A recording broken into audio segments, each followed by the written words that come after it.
امام اہل سنت الشاہ امام احمد رضا خان فاضل بریلوی رحمۃ اللہ تعالی علیہ یہ بہت بڑے عالم تھے، اور جتنے بڑے عالم تھے اس سے بڑے عاشق رسول تھے۔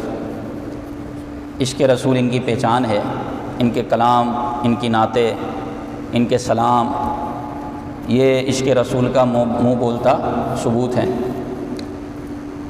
اعلیٰ حضرت امام اہل سنت نے دین کا جو کام کیا ہے وہ آج تک ہرا بھرا ہے، اور جو بھی دین کا صحیح معنوں میں کام کرنے والے ہیں وہ اعلیٰ حضرت کی خدمات کو جانتے ہیں۔ بطور خاص ختم نبوت کے حوالے سے اعلیٰ حضرت امام اہل سنت الشاہ امام احمد رضا خان فاضل بریلوی رحمۃ اللہ تعالی علیہ، ان کا جو کام ہے بڑا نمایاں ہے۔ اور ختم نبوت یوں سمجھیں کہ اپنے ماننے والوں کو، اپنے چاہنے والوں کو امام اہل سنت نے گھول کر پلائی ہے کہ ختم نبوت کیا ہے، ختم نبوت کا مسئلہ کتنا اہم ہے، کتنا نازک ہے۔ تو سید امام اہل سنت نے ختم نبوت کے حوالے سے اس کی جو تشریحات اور جو صحیح اسلام کا ایک حکم تھا اس کو آپ نے اجاگر کیا اور لوگوں تک پہنچایا، اور نبی پاک صلی اللہ علیہ وآلہ وسلم کا عشق اور ان کی محبت سینوں میں بھر دی۔ نبی پاک صلی اللہ علیہ وسلم کے دور میں حضور علیہ الصلوۃ والسلام کی حیات ظاہری میں کچھ لوگ ایسے ہوئے کہ جنہوں نے بعد میں نبوت کا دعویٰ کیا، اور یہ خود نبی پاک صلی اللہ علیہ وسلم کی حدیث ہے۔ انہوں نے فرمایا کہ میرے بعد جھوٹے کذاب ہوں گے، دجال ہوں گے، جو سب کے سب نبوت کا دعویٰ کریں گے، لیکن سن لو لا نبی بعدی، میرے بعد کوئی نبی نہیں ہے۔ فرمایا 30 ایسے جھوٹے کذاب ہوں گے، ایسے دجال ہوں گے، جھوٹے ہوں گے جو دعویٰ نبوت کریں گے، لیکن سن لو کہ میرے بعد کوئی نبی نہیں۔ قرآن پاک میں اللہ تبارک و تعالی نے ختم نبوت کے حوالے سے نبی پاک صلی اللہ علیہ وسلم کے آخری نبی ہونے کو بیان فرمایا۔ ما کان محمد ابا احد من رجالکم ولکن رسول اللہ وخاتم النبیین، کہ محمد صلی اللہ علیہ وسلم مردوں میں سے کسی کے باپ نہیں، لیکن اللہ کے رسول اور نبیوں میں آخری نبی ہیں، آخر میں آنے والے ہیں۔ تو یہاں فرمایا تم میں سے مردوں میں سے کسی کے باپ نہیں ہیں۔ نبی پاک صلی اللہ علیہ وسلم کی اولاد ہوئی، لیکن وہ بچپن میں ہی نابالغی کی حالت میں انتقال کر گئے، وہ مردوں کی عمر تک نہ پہنچے، اس لیے ان پر مردوں کا رجال کا اطلاق نہیں ہوتا۔ تو حضور علیہ الصلوۃ والسلام کی اولاد پاک بچپن ہی میں حضرت ابراہیم تھے، حضرت عبداللہ، حضرت قاسم، یہ 3 شہزادے ہوئے، اور تینوں نابالغی کی حالت میں، کم سنی کی حالت میں ہی انتقال کر گئے۔ اور یہ بھی اس لیے تھا کہ اللہ تبارک و تعالی نے حضور علیہ الصلوۃ والسلام پر نبوت کا دروازہ بند کر دیا۔ یہ بھی ختم نبوت کی ایک دلیل ہے کہ آپ کے شہزادوں کا یکے بعد دیگر بچپن ہی میں وصال کر جانا اس لیے تھا کہ آپ آخری نبی ہیں، کیونکہ نبی کا بیٹا بھی نبی ہوتا ہے۔ عام طور پہ جتنے انبیاء گزرے اللہ نے ان کی اولادوں میں بھی نبوت عطا فرمائی۔ حضرت ابراہیم علیہ السلام کے بیٹے حضرت اسماعیل، وہ بھی نبی۔ حضرت ابراہیم کے دوسرے بیٹے حضرت اسحاق، وہ بھی نبی۔ حضرت اسحاق کے بیٹے ہوئے حضرت یعقوب، وہ بھی نبی۔ حضرت یعقوب کے بیٹے ہوئے حضرت یوسف، وہ بھی نبی۔ تو نبیوں کی اولادوں کو بھی اللہ نے نبوت سے سرفراز فرمایا۔ تو اگر یہ شہزادے بڑے ہوتے اور ان کو نبوت نہ ملتی تو پھر لوگ یہ اعتراض کر سکتے تھے کہ دیگر انبیاء کی تو اولاد کو اللہ نے نبی بنایا اور حضور کی اولاد کو نبی نہیں بنایا۔ ممکن ہے کوئی یہ کہہ سکتا، لیکن اللہ تبارک و تعالی نے یہ گوارا نہ فرمایا اور نبوت کو حضور علیہ السلام پر ختم فرما دیا۔ لا نبی بعدی، میرے بعد کوئی نبی۔ فرمایا ولکن رسول اللہ، لیکن اللہ کے رسول ہیں، وخاتم النبیین، اور نبیوں میں سب سے آخری نبی ہیں۔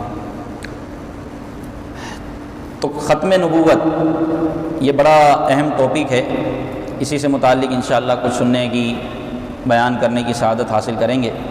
اللہ تعالیٰ مجھے حق بیان کرنے، آپ کو حق سن کر اسے قبول کرنے کی توفیق عطا فرمائے۔ جیسا کہ ابھی عرض کیا کہ حضور علیہ الصلوۃ والسلام کے زمانے سے ہی دور صحابہ سے جھوٹے مدعی نبوت کا دعویٰ کرنے والے جھوٹے نبی پیدا ہوتے رہے۔ ایک قبیلہ تھا، اس قبیلے میں سب سے پہلے نبوت کا دعویٰ کیا مسیلمہ کذاب نے۔ مسیلمہ، اس کے فتنے سے بہت سے لوگ متاثر ہوئے اور ہزاروں کی تعداد میں لوگ اس کے گرد جمع ہو گئے اور اس کو اپنا نبی ماننے لگے، معاذ اللہ ثم معاذ اللہ۔ سیدنا صدیق اکبر رضی اللہ تعالیٰ عنہ کا دور تھا، آپ نے اس کے خلاف سب کو جمع کیا، جہاد کی تیاری کی اور سارے صحابہ کو حکم ارشاد فرمایا کہ سب جمع ہوں اور اس کا قلع کما کریں۔ لہذا جنگ یمامہ ہوئی اور جنگ یمامہ میں اس کافر کو واصل جہنم کیا گیا، اور اس کو قتل کرنے والے کون تھے؟ حضرت وحشی جو کہ غلام تھے اسلام قبول کرنے سے پہلے، اور پھر جب یہ نبی پاک صلی اللہ علیہ وسلم کی غلامی میں آئے، اسلام قبول کیا، اور انہوں نے سب سے پہلا اور سب سے بڑا کام اسلام لانے کے بعد یہ کیا کہ انہوں نے سب سے بڑے کافر، سب سے بڑے جھوٹے اور سب سے بڑے فاسق کو قتل کیا، مسیلمہ کذاب۔ یہی وہ تھے حضرت وحشی جنہوں نے حضرت حمزہ رضی اللہ تعالی عنہ کو بھی شہید کیا تھا حالت کفر میں۔ جب کفر کی حالت میں تھے، اسلام نہیں لائے تھے، تو یہ جنگ احد میں کافروں کے ساتھ تھے، تو انہوں نے حضرت حمزہ سید الشہداء امیر حمزہ رضی اللہ عنہ کو شہید کیا تھا حضرت وحشی نے۔ لیکن جب یہ اسلام لے کر آئے تو وفد کے وفد حضور کی بارگاہ میں حاضر ہوتے، اسلام قبول کرتے، یہ ڈر کے مارے نہیں آتے تھے، یہ جماعت کے ساتھ کہیں اور نکل گئے، لیکن اسلام دور دور تک پھیل چکا تھا۔ جس علاقے میں یہ گئے تھے پناہ لینے کے لیے، اس علاقے کی پوری ایک جماعت مسلمان ہو گئی اور حضور علیہ السلام کی بارگاہ میں حاضر ہوئی۔ سب نے ان کو کہا کہ وحشی تو کیوں خوف کرتا ہے، تو ہمارے ساتھ چل، اسلام لا۔ نبی پاک صلی اللہ علیہ وسلم معاف فرمانے والے ہیں، رؤوف الرحیم، یہ حضور کی صفت ہے، مہربان۔ تو یہ ڈرتے ڈراتے، چھپتے چھپاتے کہ کوئی مجھے دیکھ نہ لے، کیونکہ سب کو پتا تھا کہ حضرت امیر حمزہ رضی اللہ تعالیٰ عنہ کو شہید کس نے کیا۔ تو یہ جماعت کے ساتھ چھپتے چھپاتے بالآخر نبی پاک صلی اللہ علیہ وسلم کی بارگاہ میں حاضر ہوئے اور اسلام قبول کر لیا، اور بتایا کہ یا رسول اللہ میں سب سے بڑا مجرم ہوں اور میں نے آپ کے چچا کے ساتھ یہ کیا تھا۔ تو نبی پاک صلی اللہ علیہ وسلم غمگین ہوئے اور فرمایا کہ اسلام ما قبل پہلے کے تمام گناہوں کو مٹا دیتا ہے۔ بڑے سے بڑا گناہ کر لیا ہو کسی نے حالت کفر میں، لیکن جب وہ اسلام لے کر آئے گا اس کے سارے گناہ معاف کر دیے جائیں گے۔ کیا شان ہے ہمارے آقا کی۔ اور پھر سرکار نے معاف فرما دیا، کوئی پکڑ نہیں فرمائی، کوئی گرفت نہیں فرمائی، کیونکہ وہ مسلمان ہو گئے تھے۔ وہ گناہ تو حالت کفر میں ہوا تھا، جب تو وہ کافر تھے، لیکن جب سچے دل سے مسلمان ہو گئے تو نبی پاک صلی اللہ علیہ وسلم نے ان کو معاف فرما دیا، اور وہ اسلام لے کر آئے اور اسلام کے سچے شہدائی بن گئے۔ اور پھر اسلام لانے کے بعد انہوں نے سب سے بڑا کام یہ کیا کہ مسیلمہ کذاب کو اپنے ہاتھوں سے قتل کیا۔ اور آپ فرماتے تھے میں نے حالت کفر میں دنیا کے بہترین انسان کو شہید کیا، اور حالت اسلام میں نے دنیا کے بدترین آدمی کو قتل کیا، مسیلمہ کذاب۔ تو فرمایا کہ یہ میرا وہ کفارہ ہے جو میں نے حالت کفر میں حضرت امیر حمزہ رضی اللہ تعالیٰ عنہ کو شہید کیا تھا۔ تو میرے آقا کا عفو و درگزر آپ اندازہ لگائیں۔ ہمارے آقا کو اپنے چچا سے بڑی محبت تھی، امیر حمزہ رضی اللہ تعالیٰ عنہ، ان سے بہت محبت تھی۔ سید الشہداء امیر حمزہ، ان کو سرکار نے لقب دیا تھا، مولا علی کا لقب ہے نا شیر خدا، حضرت علی کا لقب کیا ہے؟ شیر خدا۔ ان کا لقب بھی ہے شیر خدا۔ جس طرح حضرت علی کو نبی پاک صلی اللہ علیہ وسلم نے لقب دیا اسد اللہ و اسد رسولی، یہی لقب سید الشہداء امیر حمزہ کو دیا گیا، اسد اللہ و اسد رسولی، اللہ اور اس کے رسول کا شیر۔ تو بڑی محبت تھی سرکار کو ان سے، لیکن آپ نے سب کو معاف فرما دیا۔ اللہ اکبر۔ تو اب حضرت وحشی جب اسلام لے آئے، صحابی رسول بن گئے، تو انہوں نے مسلمہ کذاب کو اپنے ہاتھوں سے قتل کیا۔ تو یہ سب سے پہلا فتنہ تھا دور صحابہ میں، جو جھوٹے نبی کی صورت میں لوگوں کے سامنے ظاہر ہوا۔ اور چونکہ نبی پاک صلی اللہ علیہ وسلم کی غیب کی خبریں ہیں کہ میرے بعد 30 جھوٹے دجال ہوں گے، وہ سب کے سب دعوی نبوت کریں گے، لیکن سن لو میرے بعد کوئی نبی نہیں آ سکتا، لا نبی بعدی، اللہ نے مجھ پر نبوت کو ختم فرما دیا۔ اور اسی کو اللہ تبارک و تعالیٰ نے قرآن پاک میں ارشاد فرمایا وَلَٰكِن رَسُولَ اللَّهِ وَخَاتَمَ النَّبِيِّينَ، لیکن اللہ کے رسول ہیں اور نبیوں میں سب سے آخر میں آنے والے ہیں۔ خاتم، خاتم کا مطلب ہوتا ہے مہر، لفظ خاتم کا لغت عرب میں مطلب ہے مہر۔ جب اس لفظ کی اضافت ہوتی ہے کسی جماعت کی طرف، گروہ کی طرف، تو اس کا مطلب ہوتا ہے آخر۔ خاتم النبیین، نبیوں میں سب سے آخر۔ اور پھر نبی پاک صلی اللہ علیہ وسلم نے خود اس لفظ کی تشریح فرمائی، فرمایا انا خاتم النبیین، میں نبیوں میں سب سے آخری نبی ہوں، لا نبی بعدی، خاتم النبیین وہ ہے جس کے بعد کوئی نبی نہیں ہو سکتا۔ ایک حدیث پاک جو ختم نبوت کے حوالے سے بیان کی جاتی ہے، نبی پاک صلی اللہ علیہ وسلم نے ارشاد فرمایا میری اور دیگر نبیوں کی مثالیں، میری اور دیگر انبیاء کی مثال ایسی ہے جیسے کسی نے ایک گھر بنایا، جیسے کسی نے ایک گھر بنایا، بڑا خوبصورت گھر بنایا، شاندار، عالی شان، اتنا خوبصورت، ایسا حسین کہ لوگ اس کو دیکھنے کے لیے آتے ہیں، لوگ اس کو دیکھنے کے لیے آتے ہیں اور اس کے گرد گھومتے ہیں۔ ایسا حسین کسی نے گھر بنایا اور کہتے ہیں کتنا خوبصورت گھر ہے، کتنا پیارا گھر ہے، لیکن اس گھر بنانے والے نے ایک اینٹ کی جگہ چھوڑ دی، ایک اینٹ کی جگہ۔ جب لوگ اس جگہ کو دیکھتے ہیں کہتے ہیں کہ یہ جگہ کیوں چھوڑی ہے، پورا گھر اتنا عالی شان، اتنا خوبصورت، لیکن ایک اینٹ کی جگہ چھوڑی ہوئی ہے۔ تو وہ اس کو دیکھتے ہیں اور لوگ آپس میں باتیں کرتے ہیں کہ یہ جگہ بھی خالی رہ گئی، اس کو بھی بھر دیا جاتا، یہاں بھی ایک اینٹ لگ جاتی تو یہ گھر مکمل ہو جاتا۔ سارا گھر بن گیا، ایک اینٹ کی جگہ چھوڑ دی۔ نبی پاک صلی اللہ علیہ وسلم نے یہ مثال دی کہ میری اور نبیوں کی مثال ایسی ہے کہ کسی نے خوبصورت گھر بنایا، لوگ اس کا طواف کر اس کو دیکھتے ہیں اور اس کے گرد گھومتے ہیں، چکر لگاتے ہیں، اس کی خوبصورتی کی داد دیتے ہیں، ایک اینٹ کی جگہ دیکھتے ہیں کہ وہ باقی ہے۔ فرمایا کہ وہ ایک آخری اینٹ جو دیوار میں باقی رہ گئی لگنا، وہ ایک گھر کی آخری اینٹ میں ہوں، وہ قصر نبوت کی آخری اینٹ میں ہوں۔ اللہ نے سارے انبیاء کو بھیجا، سب نے ان کی تعریفیں کی، لیکن آخر میں آنے والا اور قصر نبوت کو، نبوت کے اس عالی شان محل کو مکمل کرنے والا اللہ نے مجھے بنا کر بھیجا۔ انا خاتم النبیین لا نبی بعدی، کیسی خوبصورت مثال ہے۔ میرے آقا نے قصر نبوت کو مکمل کر دیا اور مہر لگ گئی، اب آپ کے بعد کوئی نبی نہیں آ سکتا، کوئی نیا نبی پیدا ہی نہیں ہو سکتا، نبوت کا دروازہ بند ہو چکا۔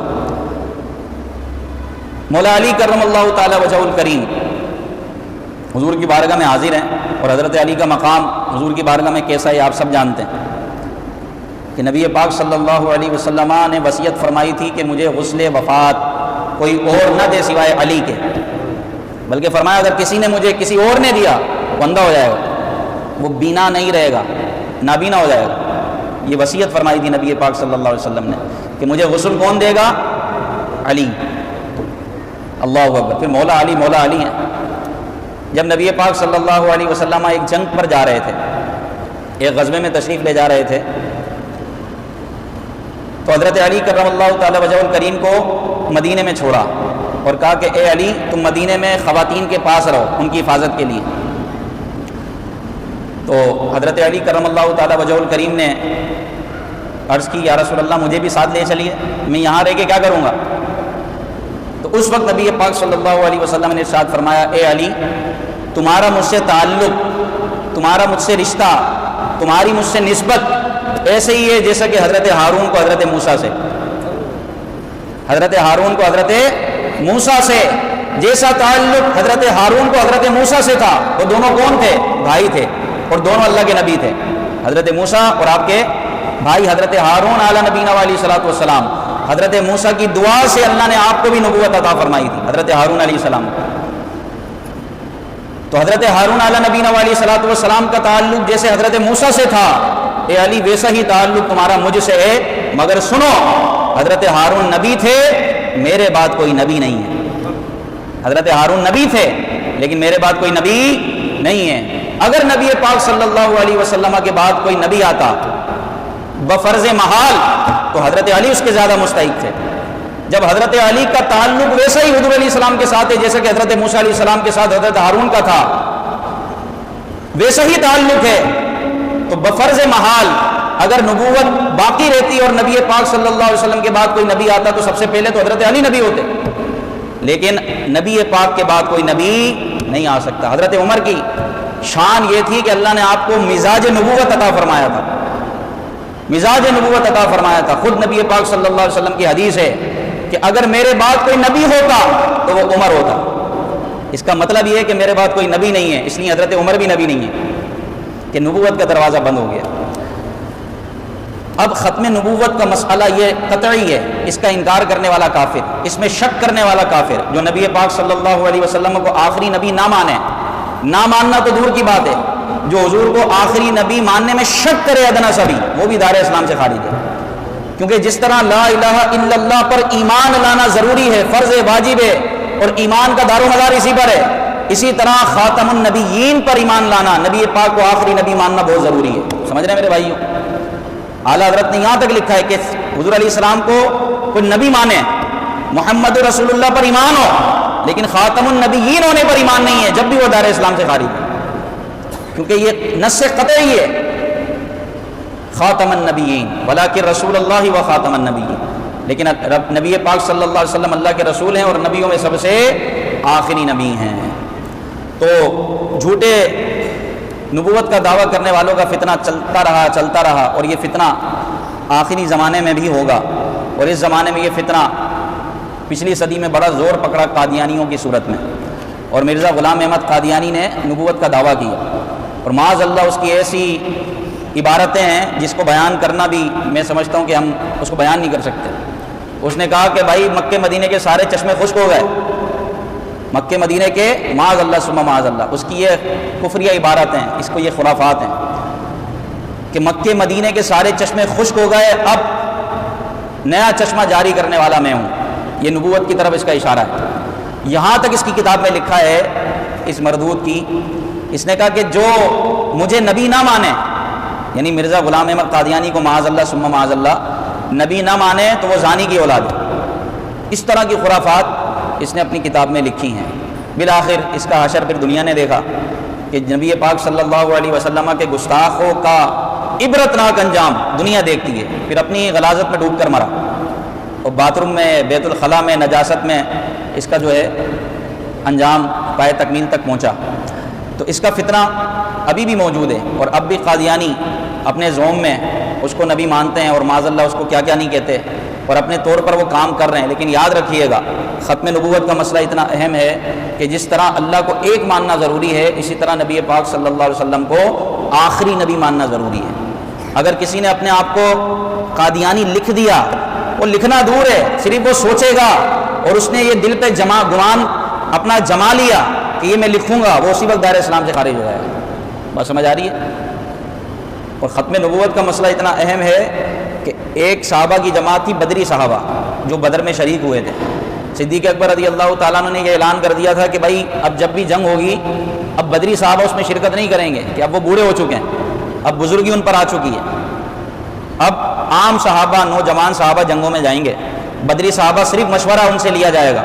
یہ صدیق اکبر نے اعلان کیا کہ اب عام جنگوں میں، بدر میں حاضر ہونے والے صحابہ شریک نہیں ہوں گے، کیونکہ ان کی عمر ہو چکی تھی اور ان کا ایک مرتبہ تھا، اسلام کی پہلی جنگ انہوں نے لڑی، ان کا ایک نمایاں مقام تھا۔ فاروق اعظم، صدیق اکبر سب ان سے مشورہ کیا کرتے تھے بدری صحابہ سے۔ تو صدیق اکبر نے یہ اصول بنا دیا تھا، اب جو جنگ ہوگی اس میں بدری صحابہ شریک نہیں ہوں گے۔ لیکن جب جنگ یمامہ ہوئی، جب مسیلمہ کذاب کے فتنے نے سر اٹھایا، تو آپ نے یہ اعلان کر دیا کہ خواہ بدری صحابہ ہوں یا غیر بدری صحابہ ہوں، سارے صحابہ اس میں شریک ہوں اور اس کے لیے جنگ کے لیے نکلیں۔ سب صحابہ کرام علیہم رضوان کو آپ نے جمع کیا اور آپ نے سب کو جنگ پر بھیجا، اور سارے کے سارے صحابہ نے اس کے خلاف جنگ کی۔ اور تاریخ گواہ ہے کہ نبی پاک صلی اللہ علیہ وسلم کی زندگی میں کتنے غزوات ہوئے، کتنی جنگیں ہوئیں، اس میں جو صحابہ شہید ہوئے، جو مسلمان شہید ہوئے، ان کی کم و بیش تعداد ہے 269۔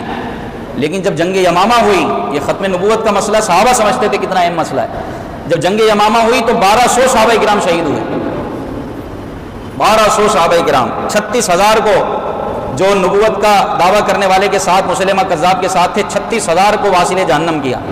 اس میں سے 700 صحابہ کرام کون تھے؟ جو حافظ صحابہ تھے، حفاظ تھے۔